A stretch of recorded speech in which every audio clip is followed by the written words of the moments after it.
Welcome to the editing bay. This thing's huge, but I've been really liking this curvy thing.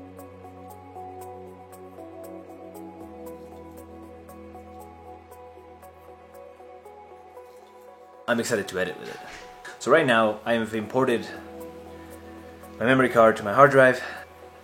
I've made a new Lightroom catalog with the name of where we were, so this is Chamonix 2018 with the year. I've keyworded everything, and now I'm just building my standard previews. Once the previews are done, we'll do the selects. What a crazy 24 hours. About 1,000 photos, I've narrowed down to 83. I think doing your selects is the most important part of the whole process, at least for me, because that's where I craft my story.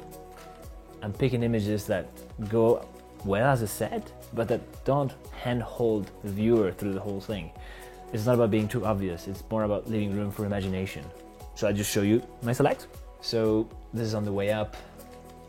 All these are on the way up. This is Ben hiking up. So I'm just showing the progression from the car to camp. This is probably going to be my favorite photos right here, actually.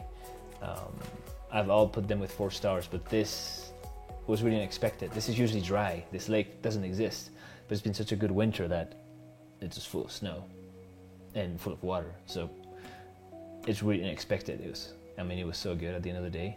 So we had Pac and Valentine walk across the rocks a couple times till we get something good. I had them jump here. So I think this might be my favorite one from the series. I don't know. This is also going up. This is just to show what we did. It's like a nice cutaway. Shows the mess, the real stuff. This is also at sunset. The lake where we hiked on the way up. That's Ben. This is the hut where we slept next to with the moonrise. This is Joel. And this is where we get the meat of the stuff too. This morning, this is just a few hours ago.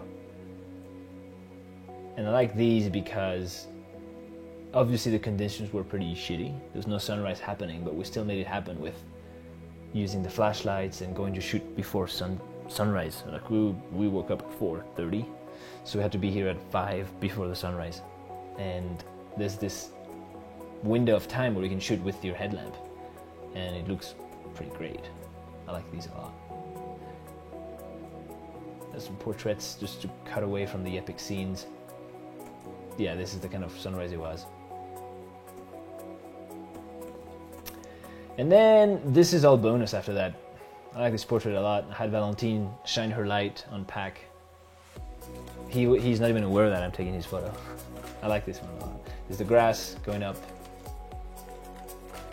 This is all bonus. After that, I think I was done, but we still continued shooting because the light was still great. So, this is to give good scale. Valentine walked up there. She's obviously a very experienced mountaineer. And then just some pretty stuff, just the flowers and the grass and the mountains in the back. I mean, I love that. That's what I live for. So, focus on the foreground, focus on the background, or the opposite. Focus on the background, focus on the foreground here. And some details, because it's all, again, nice to cut. Think big and small, wide and tight. And there's the light over the Grand Joras. Man, what a morning. We couldn't stop shooting. I'm really excited about all these. And they look pretty amazing in this massive monitor. I'm not used to this size.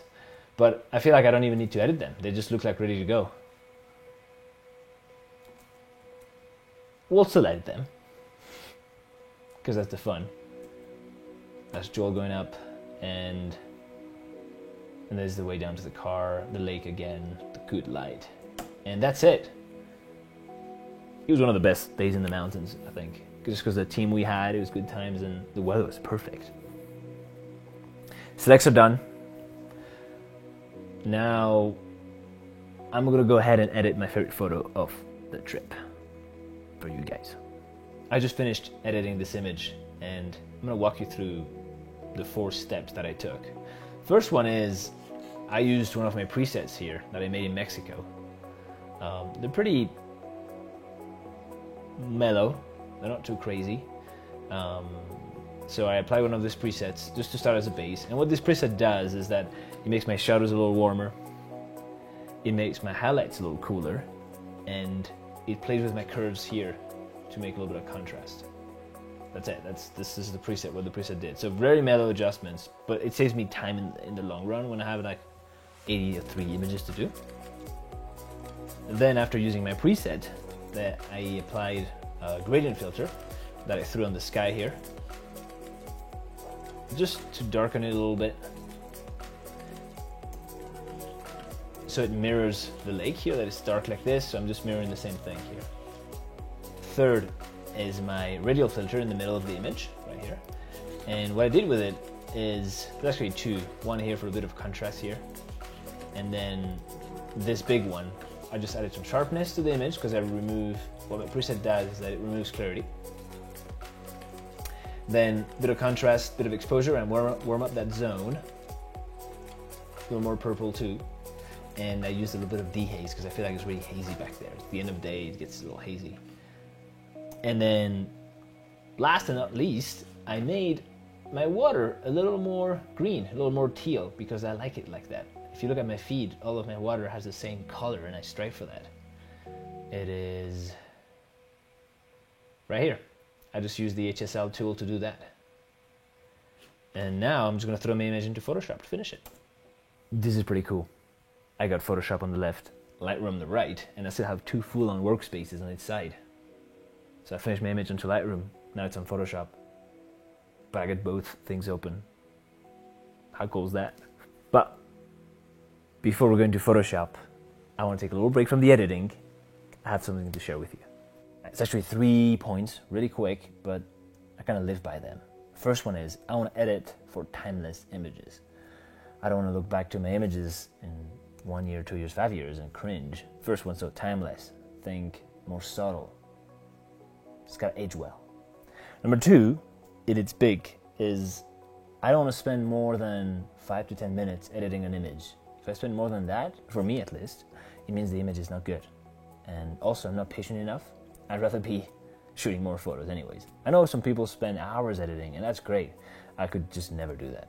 So if you're like me, if you like to be on the move, don't spend too much time editing. You're gonna hate it. And the third one is, when I'm editing, I'm constantly going back and forth between my original photo, like the raw, and my edit.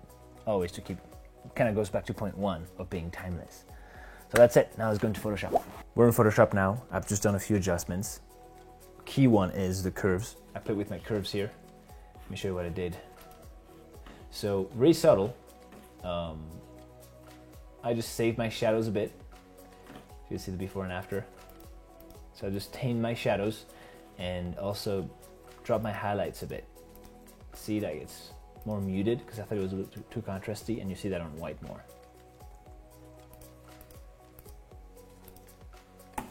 Now, after that, it's really minimum. I just like to clean it up. And sometimes I love playing with the opacity of the filter here, just to see what I'm doing. And sometimes I'll have it at, 30%, 40%. But here it's subtle enough that I keep it at 100. Now, the last step is saving for web. So I go to Edit, Convert to Profile, and I want to put Profile sRGB because the web works on sRGB. So now my image is in sRGB. Before I resize it, I gotta crop it. So I always crop into Photoshop at last. I don't crop into Lightroom, it's just a habit. So I go to 4:5, which is Instagram's format, and I probably want to get a little closer without losing too much of this light.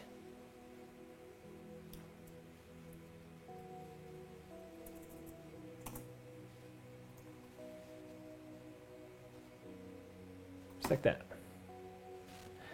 I can go and resize. So always my highest one is 4,000 for Instagram or whatever social I use. Hit OK. And then I just save this into my Dropbox and we're done. Dropbox, JPEG, keep the same file name, it's fine. Maximum always, based on optimized.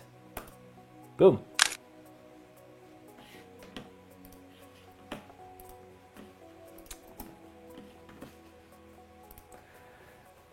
We're done. This is it. 24 hours of work.